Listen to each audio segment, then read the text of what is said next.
बिस्मिल्लाहि मिनश्शैतानिर्रजीम बिस्मिल्लाहिर्रहमानिर्रहीम अल-अअराबु अशद्दु कुफ्रन व निफाक़न व अजदरु अल्ला यअलमु हुदूद मा अंज़लल्लाहु अला रसूलिही। देहाती लोग सख्त हैं कुफ्र के लिहाज से और मुनाफ़क़त के लिहाज से, और वह इस लायक हैं कि ना जाने उन कायदों को जो अल्लाह तबारक व तआला ने नाजिल किए अपने रसूल पर। वल्लाहु अलीमुन हकीम, और अल्लाह तबारक व तआला जानने वाला हिकमत वाला है। व मिनल अअराबि मन यत्तखिज़ु मा युनफ़िक़ु मग़रमन व यतरब्बसु बिकुमुद्दवाइर, और देहातियों में से बाज़ ऐसे हैं कि जो वो ख़र्च करते हैं उसको समझते हैं तावान, और इंतज़ार करते हैं तुम्हारे ऊपर ज़माने की बुरी गर्दिशों का। अलैहिम दाइरतुस्सौ, उन्हीं के ऊपर आए पूरी गर्दिश। वल्लाहु समीउन अलीम, अल्लाह तबारक व तआला सुनने वाला जानने वाला है।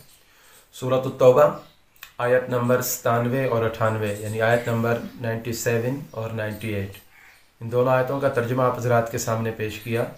गुज़िश्ता दर्स के अंदर मुनाफिकीन के बारे के अंदर बताया गया था कि जब रसूलुल्लाह सल्लल्लाहु अलैहि वसल्लम ग़ज़वे तबूक से वापस आ रहे थे तो वो आयत रास्ते में नाजिल हुई थी जिनके अंदर उनके बुरी बातों का ज़िक्र था, कि उनके पूरे बहानों का ज़िक्र था कि वो किस तरह के बहाने बनाकर हुज़ूर अलैहिस्सलातु वस्सलाम के सामने पेश होने वाले थे।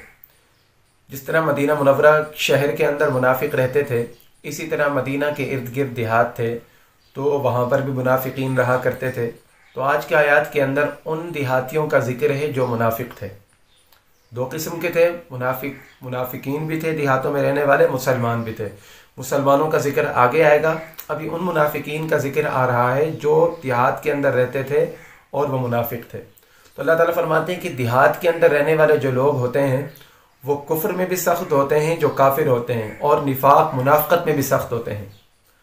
अल्ला यअलमु हुदूद मा अंज़लल्लाहु अला रसूलिही व अजदरु, अल्लाह फरमाते हैं इस लायक हैं कि वो ना जाने जो अल्लाह तबारक व तआला कायदे, जो अल्लाह तबारक व तआला क़वानीन, और जो बातें अल्लाह तबारक व तआला अल्लाह के नबी के ऊपर नाजिल फरमाता है। मिसाल के तौर पर देहाती लोग जो होते हैं ना, शहर और देहात की ज़िंदगी में बड़ा फ़र्क होता है। शहरी लोग जो होते हैं उनके अंदर शऊर शुरू से ही ज़्यादा होता है और देहाती लोगों के अंदर शऊर कम होता है। उसकी वजह यहाँ पर बताई गई कि शहरी लोगों का ताल्लुक़ उलमा के साथ, सुलहा के साथ, दीनी मजलिसों के अंदर जाने के साथ बहुत ज़्यादा होता है। बड़े बड़े उलमा के साथ मुलाकातें हो जाती हैं, बरखिलाफ़ देहाती लोगों के कि ये बेचारे अपने काम काज के अंदर मशगूल रहते हैं और इनका वास्ता बहुत कम पड़ता है, जिसकी वजह से इनको दीन के ज़रूरी मसाइल तक का पता नहीं होता है। तो जो मुनाफिकीन थे ना, देहातों के अंदर रहा करते थे, उनके बारे में अल्लाह ने फरमाया वो अपने निफाक के अंदर बहुत ज़्यादा सख्त हैं। और वह अजदरु, अल्लाह फरमाते वो इसी लायक हैं क्योंकि वो मदीना के अंदर आते नहीं हैं, शहरों के अंदर आते नहीं हैं कि हुज़ूर अलैहिस्सलातु वस्सलाम की मजलिस के अंदर आकर बैठें और कुरान को सीखें, कुरान की आयतों को देखें, सुनें, अल्लाह के नबी की सोहबत से फैज़याब हो, वहाँ पर आकर मसाइल वगैरह सीखें। तो अल्लाह फरमाते हैं वो इस लायक हैं कि वो ना जाने उन कवाइद को जो अल्लाह ने अपने रसूल के ऊपर नाजिल किए हैं। और अल्लाह तबारक व तआला जानने वाला और हिकमत वाला है। लिहाजा शहर की ज़िंदगी देहात की ज़िंदगी से बेहतर है, ये उसूल है मुसल्लमा।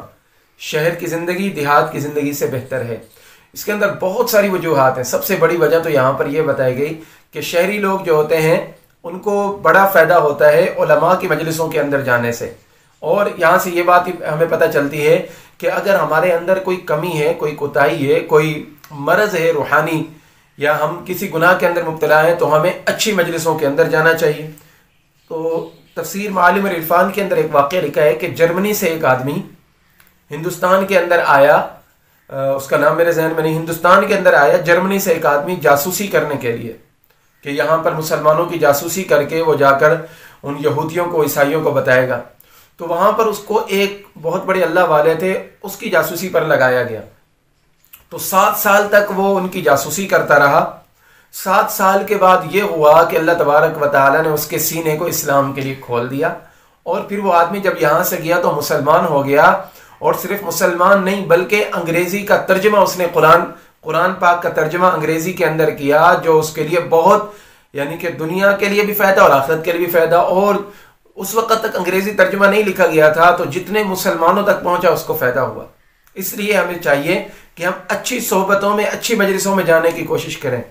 आज अलमिया ये है कि अच्छी मजलिसों के लिए हमारे पास टाइम नहीं होता है, वैसे टाइम ज़ाय करने के लिए हमारे पास बड़ा टाइम होता है। यार दोस्तों के पास जाना, गपशप लगाना, बुरी मजलिसों के अंदर बैठना, किसी की गीबत करना, किसी के खिलाफ बातें करना, इसके लिए तो टाइम होता है। लेकिन हमें जुम्मे के दिन जाकर, जो 8वें दिन इमाम साहब का बयान होता है, जुम्मे के दिन हमें यह तौफीक नहीं होती कि जैसे मस्जिद से पहली अजान हो हम जाकर मस्जिद के अंदर बैठ जाए। ये शैतान का धोखा होता है, वो हमें अच्छी मजलिसों की तरफ नहीं जाने देता। तो उससे क्या वजह होती है कि हमारा दिलों के अंदर उलमा की मोहब्बत नहीं बैठती, दीनदारों की मोहब्बत नहीं बैठती, दीनदार तबके की मोहब्बत नहीं बैठती। हमारे दिलों के अंदर बाकी लोगों की मोहब्बत होती है और उनकी तरफ हम खींचे चले जाते हैं। तो अच्छी मजलिसों के अंदर जाना चाहिए। फरमाया व अजदरु, इस लायक है ये अल्लाह यअलमु हुदूद मा अंज़लल्लाहु अला रसूली, जो कायदे अल्लाह ने रसूलुल्लाह पर नाजिल किए हैं वो उससे ये लोग बेखबर है, इनको पता ना हो। अच्छा, यहाँ पर अल आराब जो कहा गया ना, तो कुछ लोग समझते हैं कि आराब ना अरब की जमा है, तो यहाँ पर आराब अरब की जमा नहीं बल्कि आराबी की जमा है। आराबी देहाती को कहा जाता है। इसकी मिसाल जैसे अंसार, ये अंसारी की जमा है, अंसार ये अंसारी की जमा है, इसी तरह आराब आराबी की जमा है। तो अल्लाह अलीमुल हकीम, अल्लाह तबारक व तआला जानने वाला, हिकमत वाला है। अगली आयत में फरमाया कि इन देहातियों में से कुछ लोग ऐसे हैं कि जो देखा देखी के अंदर अगर खर्च कर भी लेते हैं, सदक़ात वाजिबा, ज़कात, उशर वगैरह, ये मुनाफिकीन जो थे, इनमें से जो कुछ खर्च भी कर लेते हैं तो वो उसको मगरमन, उसको समझते हैं कि ये तो हमारे ऊपर टैक्स लगा दिया गया है, ये इसको अपने ऊपर, उसको वो टैक्स समझते हैं कि ये हमारे ऊपर लगा दिया गया। और फिर वही तरब्बसु बिकुमुद दवाइर, फिर ये अपने दिल ही दिल के अंदर दुआ मांगते हैं। अल्लाह उनकी एक एक बात को कुरान के अंदर खोल कर बयान कर रहा है, और वो ये चाहते हैं कि मुसलमान किसी तरीके से खत्म हो जाए। ये वो मुनाफिकीन हैं जो देहातों के अंदर रहा करते थे, और उनके दिल के अंदर होती यार कभी इनकी किसी ऐसे दुश्मन के साथ मुठभेड़ हो जाए, ऐसे दुश्मन के साथ इनकी लड़ाई हो जाए कि ये जो है ना यहाँ पर रहे ही ना, इनका नाम निशान तक न रहे, और हम ये जो ज़ाहिरी तौर पर मुसलमान बन के ज़कात निकाल रहे हैं, कुर्बानी कर रहे हैं, ये सदक़ात खैरात जो हम कर रहे हैं, इससे भी हम रुक जाए। तो ये इसको अपने ऊपर बड़ा वो समझते थे कि ये हमारे ऊपर टैक्स लगा दिया गया है। वही तरब्बसु बिकुमुद दवाइर, अल्लाह फरमाते हैं कि ये तुम्हारे ऊपर इंतजार करते हैं कि तुम्हारे ऊपर गर्दिश ज़माना आ जाए, कि तुम्हारे ऊपर मुसीबतें आ जाएं, और उनके दिल की तमन्ना थी कि मुसलमान ख़त्म हो जाए। अल्लाह फरमाते हैं कि ऐसे नहीं होगा। अलैहिम दाइरतुस्सौ, इन्हीं के ऊपर गर्दिश ज़माना पड़ेगी, इन्हीं के ऊपर पूरी गर्दिश आने वाली है कि मुसलमानों को अल्लाह तबारक व तआला ने फतूहात दी। देखें, जो मुसलमान होता है ना, जो पक्का और सच्चा मुसलमान है, वो मुसलमान की फतह को देखकर, मुसलमान की कामयाबी और कामरानी को देखकर वो खुश होता है कि जहां पर मुसलमान फतहयाब हो वो खुश होंगे। अल्लाह तबारक व तआला ने मुसलमानों को आगे फतूहात देना अता फरमा दी, जगह जगह के ऊपर मुसलमान फातेह बनकर जाते रहे। तो इस तरह मुसलमान और मुनाफिकीन जो थे ना, उनके दिल के अंदर घुटन मजीद बढ़ गई कि ये हमारे साथ क्या हो गया।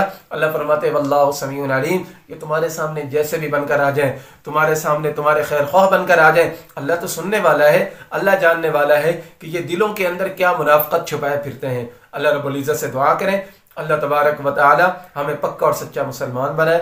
व आखिर दावाना अनिल हम्दुलिल्लाहि रब्बिल आलमीन।